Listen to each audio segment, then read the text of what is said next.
ඔයා මේ අවුරුද්දේ වාහනයක් ගන්න හිතාගෙන ඉන්නවද? එහෙමනම් කරුණාකරලා කට වහ ගන්න. එහෙම නැත්නම් ඔයා මේ අවුරුද්දේ අලුත් ජොබ් එකකට අලුත් බිස්නස් එකක් පටන් ගන්න හිතාගෙන ඉන්නවද? ඒ හින්දා කට වහ ගන්න. එහෙම නැත්නම් ඔයා අලුත් විදිහේ අචීව්මන්ට් එකක් කරන්න බලාපොරොත්තු වෙනවද? හෙටන්ට අචීව්මන්ට් එකක් පේන්න තියෙනවද? එහෙමනම් ඒකත් කට වහගෙන කරගන්න. මම මෙහෙම කියන්න හේතුව තමයි ගොඩක් වෙලාවට අපි ගාව තියෙන හීන වලින් 99ක් හැබැයි වෙන්නේ නැති වෙන්න ප්‍රධාන හේතුවක් තියෙනවා. මේ හේතුව තමයි අපි ඒවා ඕනිවට වඩා ෂෙයා කරගන්න යනවා. අපිට කට වහගෙන ඉන්න තේරෙන්නේ නැහැ. ඒක වැරද්දක් නෙමෙයි. ඒකට හේතුව තමයි අපි මිනිස්සුන්ව විශ්වාස කරලා අපේ සතුටුදායක දෙයක් අපි අචීව් කරගෙන ලං වෙච්ච දෙයක් නැත්නම් අපේ හිතේ තියෙන හොඳ දෙයක් අපි ෂෙයා කරන්න උත්සාහ කරනවා. අපි බෙදා හදාගෙන සතුට බෙදා හදාගෙන උත්සාහ කරනවා.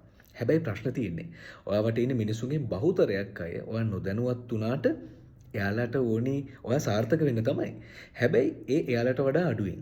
ඔන්න ඔය හේතුව නිසා ගොඩක් වෙලාවට අපි දේවල් කියන්න ගියාට පස්සේ අපි අර සාමාන්‍ය භාෂාවෙදි කියන වගේ ඇස් වහකට වහ වගේ දේවල් තියෙන්නේ. ඒ කියන්නේ අපි සාම්ප්‍රදායික වෙන්න අවශ්‍ය නැහැ.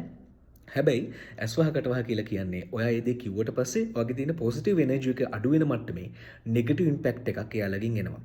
ඒක නිසා ඔන්න ඔය හේතුව හින්දා ඔයාගේ හීන වලින් 99%ක්ම හැබැයි වෙන්නේ නැහැ. මොකද එයාලා හැම වෙලාවෙම විශ් කරනවා. එතකොට මෙයාලට හරි ගියට කමක් නැහැ මට වඩා අඩුවෙන් වෙන්න ඕනි කියලා. අර එහෙම වෙනව නේද මෙයාට? මෙහෙම වෙනවනේ කියලා එයාලා හූල්ලන්න පටන් ගන්නවා.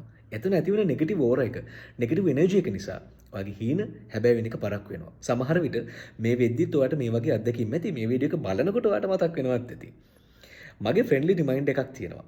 ඔයා දේවල් කරාට කමක් නැහැ. ඒවා වෙන්න ඕනි. ඔයා අචීව් කරාට කමක් නැහැ. ඒවා වෙන්න ඕනි. ඒවා ෂෙයා කරගන්න ඕනි, සෙලිබ්‍රේට් කරන්න ඕනි. ඒක හරි. හැබැයි ඒක වගේ ඉනර් සර්කල් එක ඇතුළේ විතරක් මුලින් ෂෙයා කරගන්න. මොකද එතන ඉන්නේ ඔයාට අන්කන්ඩිෂනලි ආදරය කරන, පොසිටිව්ලි බ්ලෙස් කරන මිනිස්සු. ඊට අමතරව ඒක හැමදේම ඔයා ගත්තට පස්සේ, දිනුවට පස්සේ, ඉවර කරගත්තට පස්සේ කියලා කරලා සෙලිබ්‍රේට් කරන ඊට කලින් දේවල් කියලා වෙලසන කටවරද්ද ගන්න එපා. ඒක මතක තියාගන්න. hina වෙලා හිටපන්.